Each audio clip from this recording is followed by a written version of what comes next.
네, 오늘도 코로나로 인하여 우리가 비대면으로 예배를 드립니다. 각자의 가정에서 또 삶의 현장에서 초소해서 예배 드리시는 우리 사랑하는 모든 성도님들을 주님의 이름으로 축복합니다. 이 힘든 시기를 믿음으로 잘 이겨내시기 원하고, 이 어려움의 때에 주님 바라보시면서 산소망 안에서 온전히 믿음 안에 모든 주님의 지혜와 능력으로 승리하는 교회와 성도님들 되시기를 축복합니다. 지난주에 우리는 예수님께서 자신을 따르는 제자들을 세상의 소금이라고 빛이라고 말씀하신 그 말씀을 나누었습니다. 우리 그리스도인들은 선한 행실로 하나님께 영광의 빛을 돌려드릴 수도 있고, 악한 행실로 착하지 않은 행실로 말미암아 하나님의 영광을 가리는 존재가 될 수도 있습니다. 다시 말해서 우리는 짠맛을 간직하고 있는 소금일 수도 있고, 짠맛을 잃어버린 아무 쓸데없는 소금일 수도 있습니다. 중요한 것은 예수님께서 우리를 향해서 너희가 세상의 소금이라고 선언하셨다는 사실입니다. 이 말씀은 그리스도인들만이 이 세상 속에서 짠맛을 일으키고 그리고 세상의 부패를 방지할 수 있는 존재라고 하는 그러한 말씀입니다. 주님은 또 우리 그리스도인들이 세상을 비추는 빛이다 말씀하십니다. 우리는 좋든 싫든 그리스도인들은 예수님을 따르는 이유로, 제자라는 이유로 이미 세상에 비친 것이고, 세상 사람들은 우리를 빛으로 인식하고 있다는 것입니다. 예수님께서는 방안의 결혼 등불이 모든 방안을 비춘다고 말씀하시면서 이 사실을 설명하십니다. 그러므로 세상 사람들은 우리가 어떤 빛인지를 너무나 잘 안다. 밝은 빛인지 약한 빛인지 꺼져버린 등불인지 세상 사람들 우리를 너무나 잘 안다는 거예요. 그래서 우리가 선한 믿음의 선한 착한 행실로 밝은 빛을 비출 때 세상은 그 빛을 인식하고 그 빛으로 인하여 하나님께 영광을 돌리지만, 우리가 악한 행실로 빛을 가리면 반대로 하나님의 영광이 가려지게 된다는 것입니다. 어찌 보면 우리 참 기독교는 타 종교에 비해서 신앙생활하기 편한 종교일 수도 있겠다. 기독교는 구원의 조건으로 예수 믿는 것 외에 다른 조건을 요구하지 않기 때문입니다. 불교처럼 삼천배니 삼보일배니 이러면서 극단적인 자기 고행을 수행을 요구하지도 않고, 이슬람교도 보면 하루에 5번씩 메카를 향해 엎드려요. 그리고 12월이 되면 한 달 동안 이들은 라마단이라고 하는 기간을 통해서 강제로 금식을 합니다. 낮에는 하루 종일 금식을 하고 밤에는 대신 먹을 수 있는 기회를 줘서, 그래서 이게 한 달을 지나고 나면 오히려 비만증이 훨씬 늘어나는 참 웃지 못할 상황도 발생하기도 하는데, 자, 예수님 당시 유대교 율법은 모두가 613가지. 여기 미시나라고 해서 구전 전통을 지켜야 되는데, 이 모든 율법을 그들이 지켜야 구원받는다고 믿습니다. 로마 캐톨릭도 선행을 강조해요. 그 선행의 양이 부족한 사람은 죽어도 천국에 직접 못 가고 연옥에서 고생을 하고 기다리고 거기서 끌어올림을 당해야 천국 간다는 교리가 있어요. 이에 비해서 우리는 구원의 조건으로 예수님만 믿으면 된다. 예수 믿느냐, 이것만이 구원의 조건이. 교회학교 찬양 가운데 옛날에 많이 했는데 요즘 아이들은 아마 안 하는 것 같아요. 돈으로도 못 가요 하나님 나라, 지식으로도 맘착해도 벼슬로도 못 가요 하나님 나라, 믿음으로 가는 나라 하나님 나라. 이 찬양을 참 많이 불렀어요. 그래서 아이들이 이렇게 잘 알지는 못해도 무엇으로 구원받아요? 그러면 믿음으로 구원받습니다. 이렇게 이야기해요. 이미 구약의 율법은 폐해졌고 우리는 소위 은혜의 시대를 산다. 이렇게 이야기를 합니다. 그래서 은혜라고 하는 말이 교회 속에 많아져서, 그래서 그저 법을 안 지켜도 은혜, 그저 불신앙도 은혜, 그저 사기를 쳐도 은혜, 예배 시간 늦어도 은혜, 못된 짓을 해도 은혜로 넘어갑시다. 은혜로 돕고. 이 은혜라고 하는 말이 아주 우리의 신앙을 얼마나 망쳐놓는지 몰라. 오늘 예수님의 말씀은 이러한 우리들의 이런 태도에 대해서 일격을 가하시고 있어요. 내가 율법을 폐하러 온 줄로 아느냐? 천만에 완전하게 하러 왔다. 천지가 없어지기 전에는 율법의 1.1획도 없어지지 아니하고 다 반드시 이루어질 것이다. 계명 가운데 지극히 작은 계명 하나라도 버린다면 그는 천국에서 지극히 작은 자라 여겨질 것이다.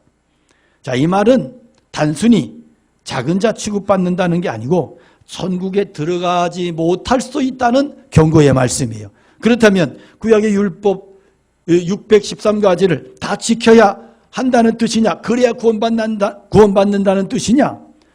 자, 우리가 오직 믿음으로 구원받는다고 하는 이 구원의 신앙 교리와 이 율법과 어떻게 조화를 이룰 수가 있을까? 이 시간 이 말씀을 통해서 율법에 대한 우리의 바른 태도, 복음적인 신앙을 잘 정립할 수 있기를 축원합니다.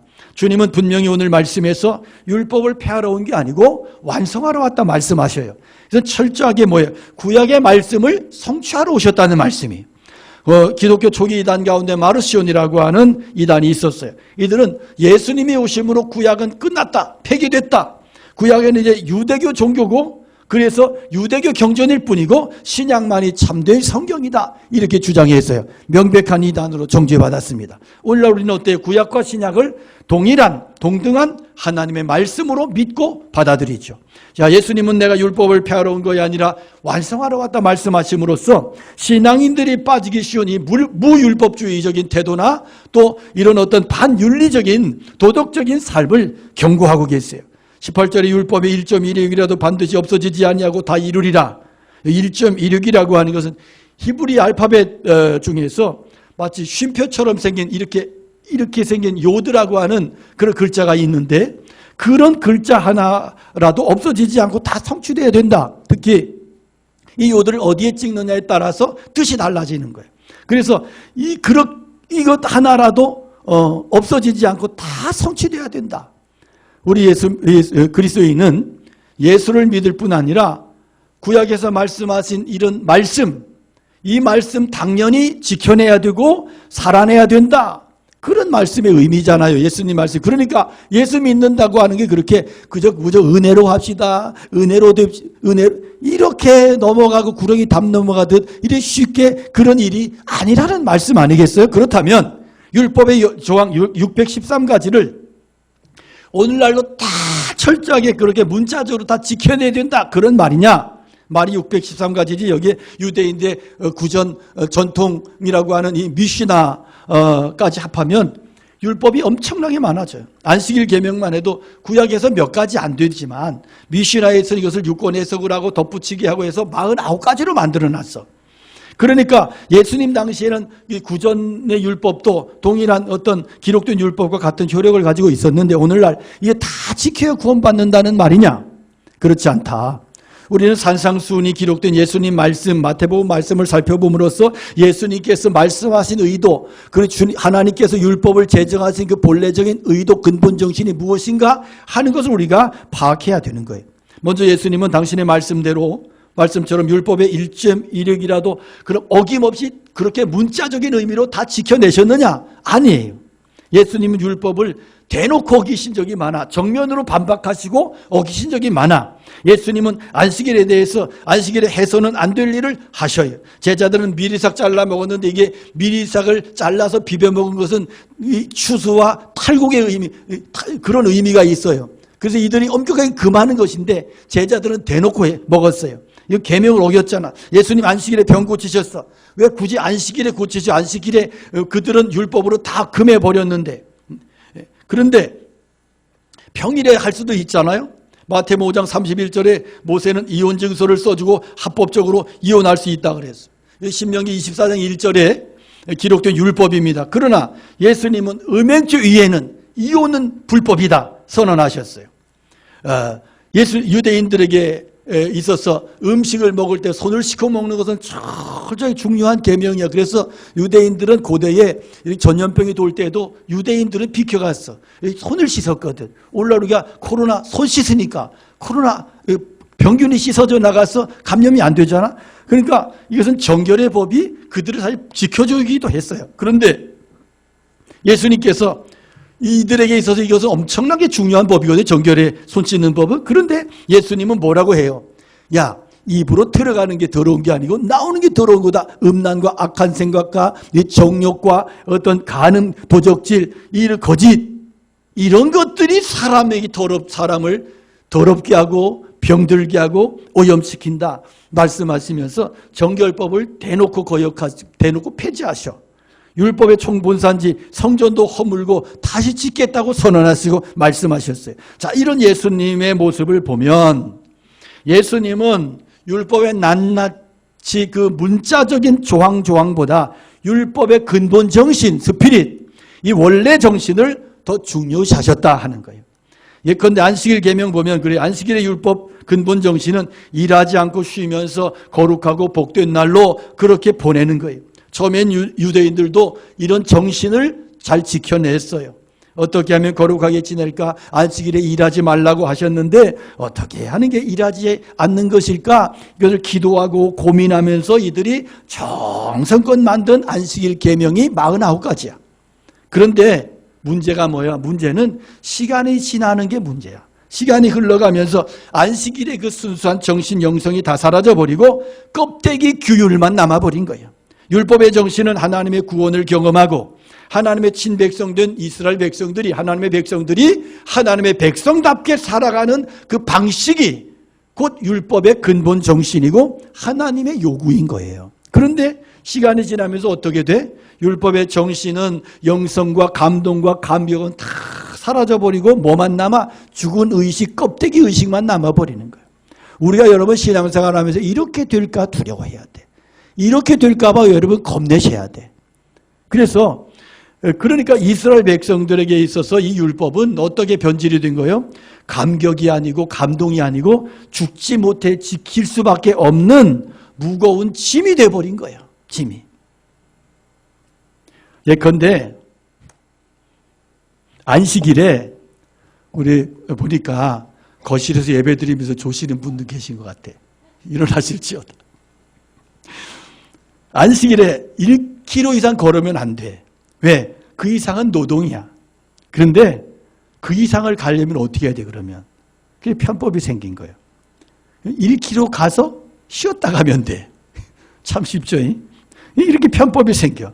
거기서부터 이렇게 또 자격을 줘. 계명 자체에 매이다 보니까 우스워지는 거예요. 이게 넌센스야. 하나님은 사라져버리고 감동은 사라져버리고 법조문만 남아버리는 거예요. 안식일에 병 고치는 것도 금지됩니다.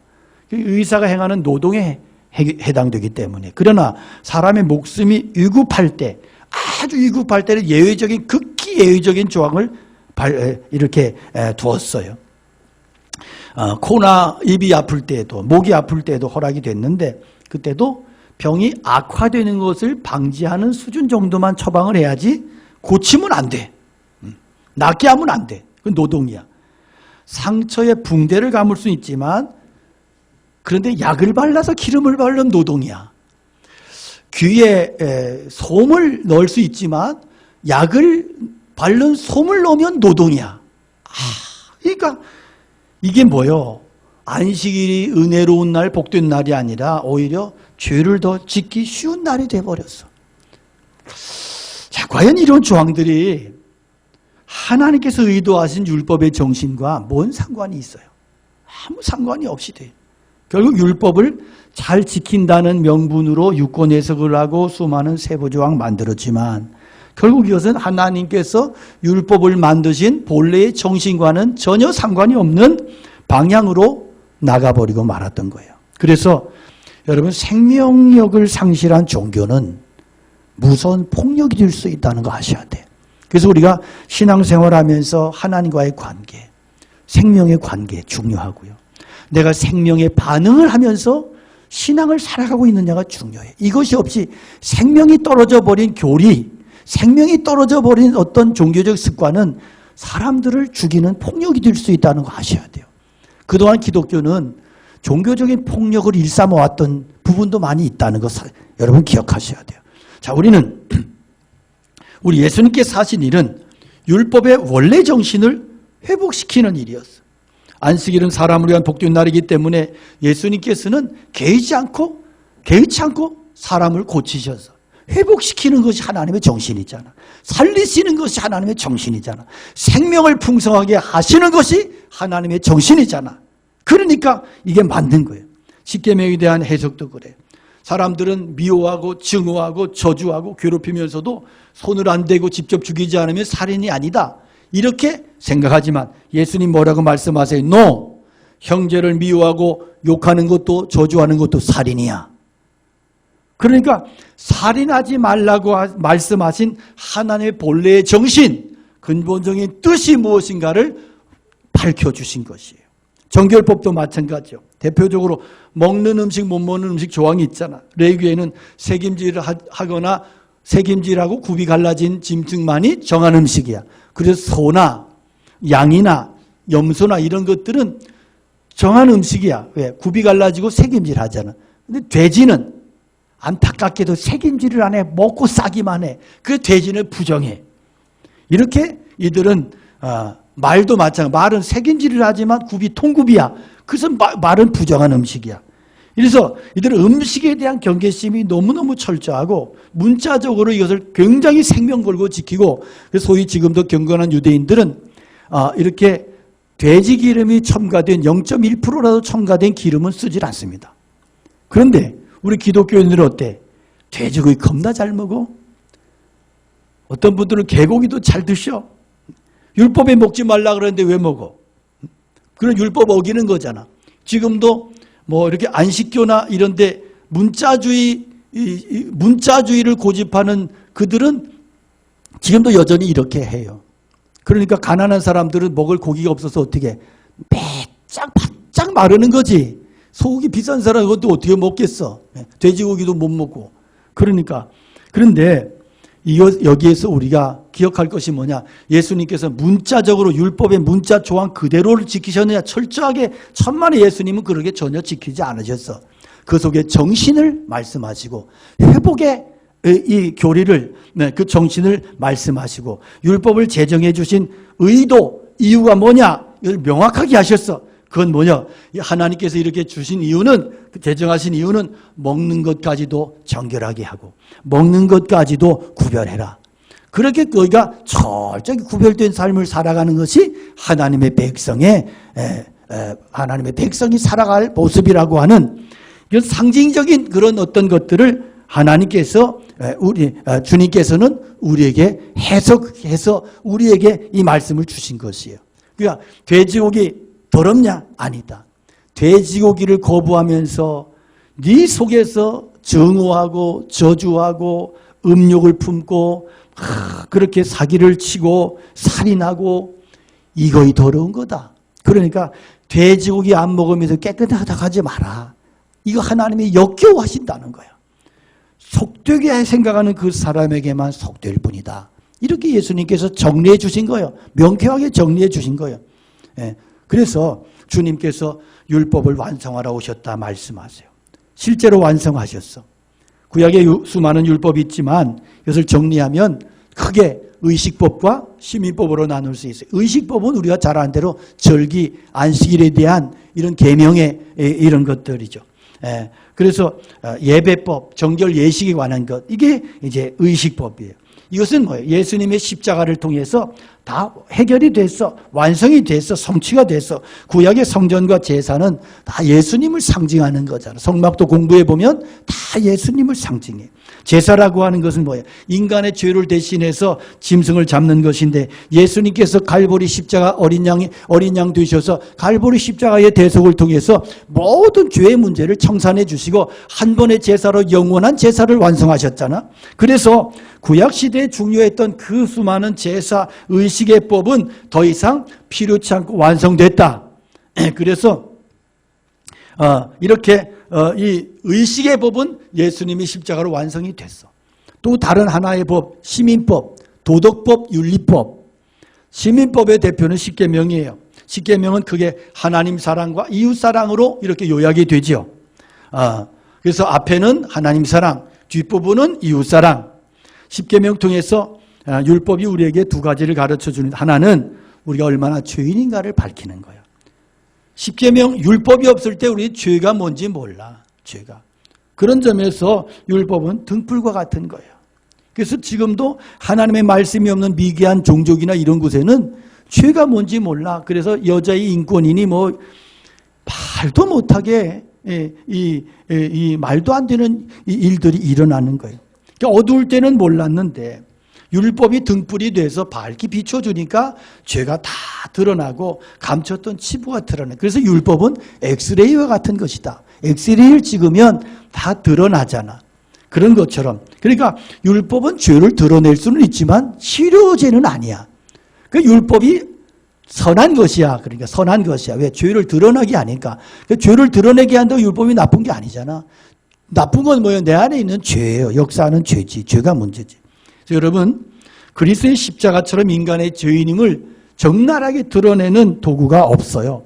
높으신 하나님의 아들이 죄인인 우리 인간을 위해서 십자가에 돌아가셨어. 십자가는 단지 엑스레이 정도가 아니고 십자가는 우리의 죄를 정확하게 진단하고 조준해서 태워버리고 회복시키는 새롭게 하는 치료제예요. 그러니까 율법이 십자가에서 완성되었다고 하는 이 말씀은 진리인 거예요. 율법의 또 다른 기능 가운데 하나는 뭐냐? 우리를 의로운 삶으로 인도하는 거다. 주님께서는 여기에 대해서 마태복음 22장 37절에 내 마음 다하고 목숨 다하고 뜻을 다하여 주 너의 하나님을 사랑하라 하였으니 이것이 크고 첫째 되는 계명이요 둘째도 그와 같으니 내 이웃을 내 몸과 같이 사랑하라 하셨으니 이 두 계명이 온 율법과 선지자의 강령이니라. 자, 613가지 율법과 또 수많은 다른 율법이 있지만 이 모든 것들은 하나님 사랑, 이웃 사랑 두 가지로 축약이 요약이 되는. 그래서 여러분 중요한 것은 뭐냐 하면 우리가 살아가면서 어떤 일을 하든 어떤 생각과 행동을 하든 이 두 가지의 질문을 통해서 행동하면 답이 있어요. 이 안에. 뭐냐 하면 내가 지금 하는 이 일이 하나님을 사랑하는 일이냐 또 이웃을 사랑하는 일이냐 두 가지 질문에 거치지 않는 그러한 행동을 한다면 그것은 의로운 것이 되는 거예요. 그것은 이 두 가지 관문을 통과했다면 마음 놓고 행해도 되는 거예요. 그것이 의가 되기 때문에. 그래서 어거스틴이 요한 1서 강론을 통해서 하나님을 사랑하라 그리고 네가 하고 싶은 대로 하라 그랬어요. 이걸 해석을 잘못하면 엉뚱한 짓이 나올 수 있어. 근데 하나님을 진짜 사랑하는 그 사랑 안에서의 모든 행동은 죄가 되지 않는다는 의미죠. 이게 오해하면 안 돼. 결국은 사랑은 나타난 행동과 결과를 통해서 그 사랑이 증명이 되는 거예요. 내 마음대로가 아닌 결국은 뭐예요? 하나님 마음대로 그 삶이 곧 사랑이고 이것이 주님이 말씀하신 율법의 완성의 삶이다. 결국 사랑이라고 하는 것은 이건 해야 된다, 하지 말아야 된다, 어떤 리스트를 뽑아서 그 리스트대로 문자적으로 살아내는 게 아니고 주님으로 사는 것이고 주님 안에서 행하는 것이고 그 주님을 사랑하는 그 사랑 안에서 행하는 삶, 이거의 사랑이라는 거예요. 이것이 율법의 완성의 삶의 모습이라는 겁니다. 그런데 이게 쉽냐? 쉬워요, 이것이? 차라리 문자적으로 달달달달 정해진 것만 지키는 게 더 쉽지 않겠어? 그래서 일찍이 바울 사도는 자신에 대해서 뭐라 그래? 내가 8일 만에 할례받고 이스라엘 족속이요, 베냐민 지파요, 히브리인 중에 히브리인이요, 율법으로는 바리새인이요, 율법의 의로는 흠이 없는 자다. 얼마나 대단한 고백이야. 실제로 율법 잘 지켜냈던 흠없는 사람인데 예수님 믿고 나서 어떻게 그의 고백이 달라져? 나는 팔싹둥이다. 나는 죄인 중에 괴수다. 나는 모든 자에게 빚진 자다. 그렇게 바뀌어져. 팔싹둥이, 나는 부족한 자, 죄인 중에 괴수. 왜 이렇게 됐어? 그렇게 당당한 사람이 왜 이렇게 한심한, 왜 이렇게 고백이 정말 안타까운 연약한 고백을 할 수밖에 없는 자가 됐을까? 사랑 때문에. 사랑 때문에. 예수님 만나기 전에 자기는 의로운 자라고 고백했어. 율법을 잘 지켜냈어. 그러나 예수님 만나고 나니까 그리스도의 십자가의 사랑에 빚진 자가 되고 나니까 자기의 자랑이라고 하는 게 이게 너무너무 형편없는 거야. 주님의 십자가 사랑 앞에서 비추어 보고 나니까 지킨다고 몸부림치고 그것 자체도 사람들 앞에 자랑했던 자랑도 이게 너무나 큰 죄악이고 너무나 한심한 걸 깨닫게 된 거예요. 이렇게 율법 지키는 일이 어렵고 말씀에 순종하는 일이 어려운 이유가 뭘까? 답은 간단해. 하나님을 사랑하지 않기 때문에. 여러분 사랑하면 불가능이 가능하게 되는 역사가 일어나. 사랑은 기적이야. 사랑은 능력이야. 사랑하면 쉬워져. 사랑하지 않으니까 힘든 거야. 부부 사이에 사랑하면 얼마나 세상 사는 게 행복하고 좋아? 근데 부부 사이에 미워하고 부부가 사랑하지 않으면 같이 사는 게 고역이야. 같이 사는 게 이게 감옥살이야. 사랑이 답이야. 말씀에 순종하는 일, 그리고 믿음으로 선한 삶을 살아내는 일. 왜 그렇게 어려워? 하나님 사랑하지 않아서 그래. 하나님 사랑하지 않으니까 힘들어. 주일날 예배당에 와서 예배 드릴 수 없고, 그래서 너무 목마라. 그리고 안타까워. 그래서 집에서 예배 드린 것이 정말로 너무너무 속상하고 정말로 너무너무 애통하고 그래야 되는데, 이거 말이지 파자마 바람에 빤스 바람에 앉아가지고 핸드폰 보면서 수박 잘라 먹으면서 그런 사람 없겠지만, 그런다면 그 이유가 뭘까? 하나님 사랑하지 않아서 그래. 지금 예배드린 여러분들 제가 볼 수 없지만 하나님을 향한 고백이 다 하나님께 드려지고 있는 거예요. 내가 어떤 가정은 TV에 연결해 놓고 가정이 다 옷 갈아입고 남편은 집사님은 넥타이 매고 그렇게 가정 예배 드린다는 이야기도 들었어. 감동이야. 그게 맞는 거야. 근데 말이죠, 덥다고 말이죠. 그러면서 말이야, 아이고 우리 목사는 말이야, 안 보이면 또 님자도 안 붙여. 우리 목사는 말이야, 아이고 이게 말이 온라인 예배를 드려도 설교 시간은 꼭 채운단 말이야. 아이고 이러고 있다면 이 사람 뭐요? 당신은 하나님 사랑하지 않는 사람이야. 사랑하지 않으면 다 짐이 되고 사랑하지 않으면 모든 것이 다 귀찮은 거야. 하나님 사랑하면 하나님의 법을 지키기가 쉬워. 저는 그게 자식을 향한 부모의 사랑과 같다고 생각해. 여러분 월급 받고 부모 노릇하라면 할 수 있겠어? 못해. 힘들어서 못하고 짜증나서 못해. 그런데 사랑하니까 해. 물질과 시간뿐 아니라 시간이고 자기 간도 쓸개도 다 빼줘. 그러니까 어릴 때 보면 참, 여러분 어릴 때 생각을 좀 해. 부모가 믿거든. 어릴 때 그 똥귀저귀를 갈고 그걸 다 핏덩이를 그냥 그렇게 키워냈잖아. 그게 사랑 없이 어떻게 가능하냐고. 우리 두 아들 놈도 똑똑히 들어라. 그게 사랑 없이 어떻게 가능하냐고 이놈들아. 몇 년 전에 가시고기라는 책이 나와서 사람들의 마음을 울린 적이 있어요. 가시고기는 새끼를 수컷이 돌봐. 암컷이 알 낳고 가버리면 아빠 가시고기가 먹지도 않고 자리에서 알들에게 신선한 공기를 공급하기 위해서 계속 부채질을 해. 언제까지? 태어날 때까지. 그래서 새끼들이 태어나, 치어들이 태어나 못 먹고 굶어 죽어. 그러면 그것을 새끼들이 치어들이 먹고 그렇게 커. 이게 너무너무 감동이에요. 그래서 이 가시고기의 삶을 이 소설이 한 아빠의 사랑으로 재현을 했어. 한 가난한 신 아빠가 있었어.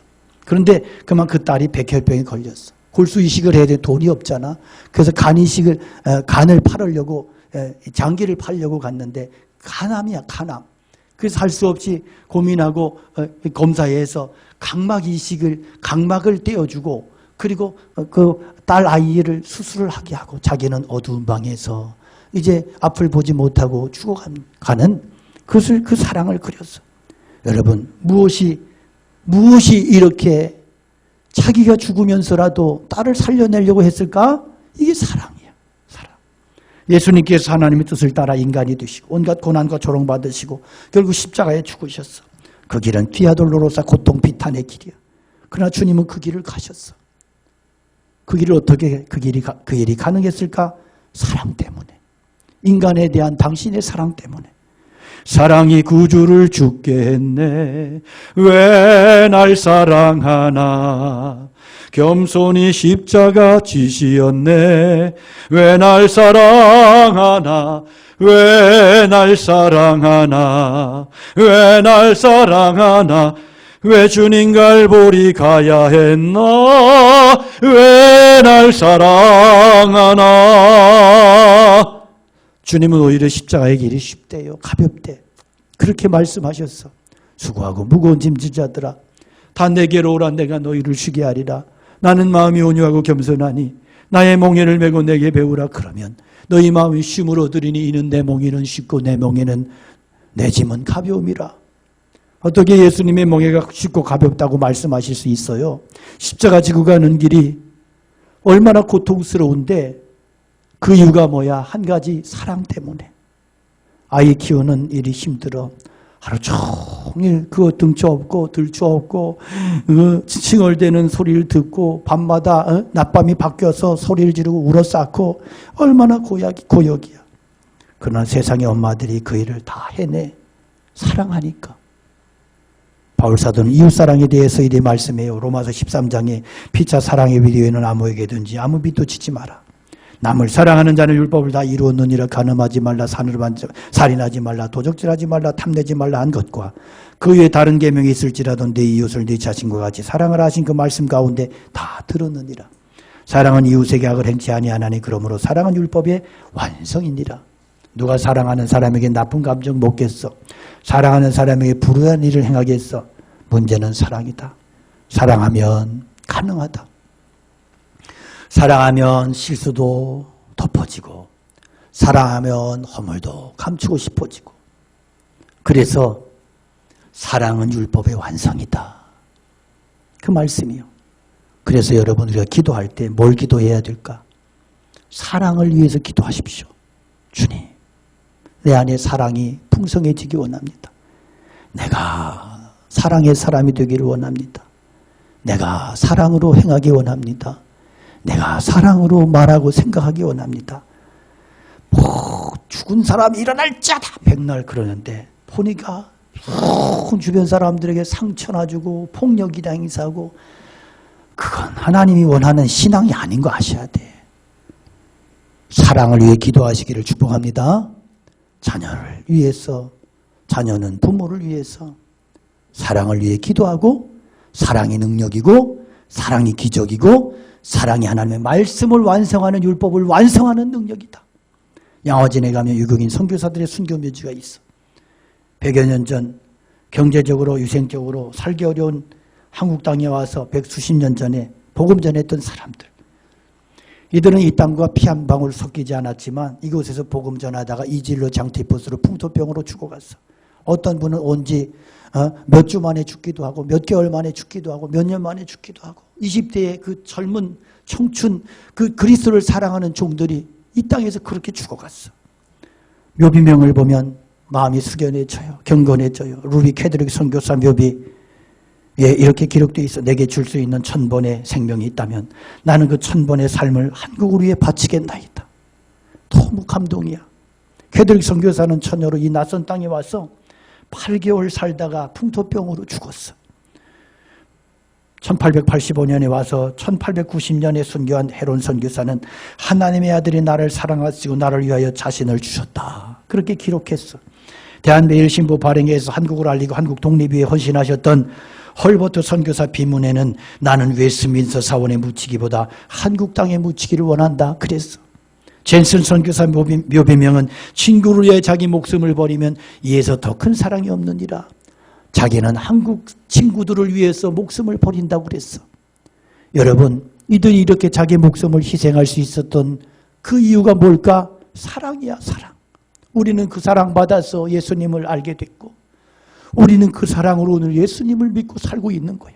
그렇다면 우리는 당연히 그 사랑을 살아야 되는 사람들인데 오늘도 아웅다웅 그저 아구다툼하면서 그렇게 원망과 불평 속에서 살고 있는 우리들의 모습이 너무 하나님 앞에 부끄럽지 않습니까? 우리들의 그런 모습이 너무 형편없지 않습니까? 여러분, 주님께서 너희 의가 서기관과 바리새인보다 더 낫지 못하면 결코 천국에 들어가지 못한다 그랬어. 이 말씀의 이유를 우리가 알 수 있어요. 이제 우리의 의는 없어. 예수님의 의가 우리의 의가 되고, 우리의 누더기 같은 더러운 죄의 옷은 예수님이 가져가셨어. 이게 믿음으로 말미암아 의롭게 되었다고 하는 말씀의 의미예요. 그런 점에서 우리의 의는 서기관과 바리새인보다 나아. 예수님의 의로 덧입혀졌고, 그런데 주님은 실제 생활 속에서도 그래야 된다는 거야. 실제 생활 속에서도. 실제 생활 속에서 우리가 어떻게 이것이 가능하냐? 사랑으로 가능하다. 사랑으로. 사랑으로 말미암는 의를 말씀하세요. 처음 구원받을 때는 뭘로 받아? 믿음으로 받아. 그러나 이건 출발이야. 주님은 거지 같은 우리를 부르셔서 왕자로 만드셨어. 왕자가 됐으면 이제는 거지의 품성과 습관은 버려야 되는 거야. 깨끗하게. 이제부터는 왕자다운 품성 가지고 살아야 돼. 마태복음 5장 48절의 말씀이 그러므로 하늘에 계신 너희 아버지 온전하신 것 같이 너희도 온전해라. 하나님 우리가 온전한 사람 되기를 원하세요. 이것이 하나님의 사랑이에요. 자기를 닮은 완전한 사람 되기를 바라는 것, 하나님의 형상대로 그렇게 변화받고 살아가기를 원하시는 것이 하나님 아버지의 당연한 기대요, 요구 아니겠어요? 하나님 우리가 바리새인과 서기관보다 그들의 수준보다 못하기를 원치 않으세요. 나을 수 있는 비결이 있어요. 능력이 있어요. 그것이 뭐냐? 사랑으로, 십자가의 사랑으로, 하나님의 사랑의 능력으로, 성령이 부어주시는 사랑의 능력으로 가능하다. 오늘 우리가 이 은혜를 구하고 이 은혜를 따라, 이 부르심을 따라 천국의 의의를 소유하고 빛으로 소금으로 그렇게 살아가는 모두가 될 수 있기를 주님의 이름으로 축원합니다. 말씀 기억하며 찬양 올려드리겠습니다.